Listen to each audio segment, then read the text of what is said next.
السلام علیکم ورحمۃ اللہ وبرکاتہ. عزتمند مسلمانانو څنګه چې زموږ ستاسو په علم کې دا چې د ملک حالات ډېر خراب دي. یو طرف نه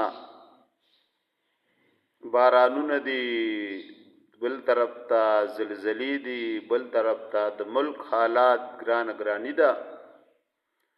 نو د دې نشانه دا یو کس دو نه دي، بلکې دا ټول زموږ عملونه دي. کله مونږ خپل عملونه درست کړل بیا به دا فیصلې نه وي. خپل روزه باندې مونږ سوچو چې زموږ دا روزي حلاله ده که حرامه ده.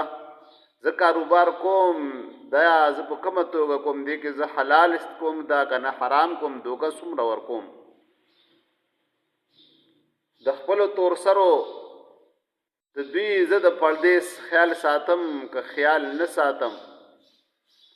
د خپل اولاد د تربیت زما سره فکر شته دی او که نه زما سره تربیت د خپل اولاد فکر نشته دی. کله چې زمونږ دغه شانتي حالات وي، د اولاد د تربیت زمونږ سره فکر نه وي، په یو کور کې شپږ او اته ځوانان او هغوی کې یو هم د سحر مانځله نشته. د سحر مانځه چوټي، د ټولو ځوانانو د سحر مانځه چوټي، د ماسپښین مانځه چوټي. دغه شانتي معاملات ګډوډ دي.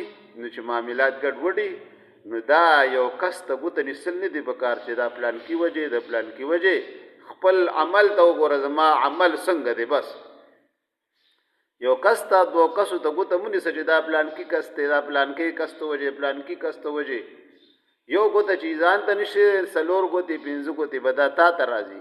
خپل عمل درست کا، خپل د پردې اهتمام وکړه، د حلال روزه فکر وکړه، د خپل اولاد د تربیت فکر وکړه چې زما اولاد کوم ځای کې نه پاسي. د روزه چې شوې ده تیره شوې ده، د اختر مونځ شوې دی، باس جماعتونه دغه شانتي دوه درې څلور کسان به په هغې کې باس.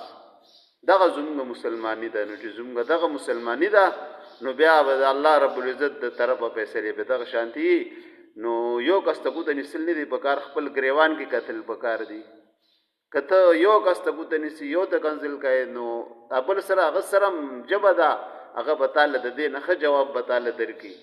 نو خپل عمل درست کا، چاته ګوته مه نیسه. چاته ګوته نیسې څلور ګوتې به تا ته راځي. الله رب العزت دې زموږ په حال باندې رحم وکړي. السلام علیکم ورحمۃ اللہ وبرکاتہ.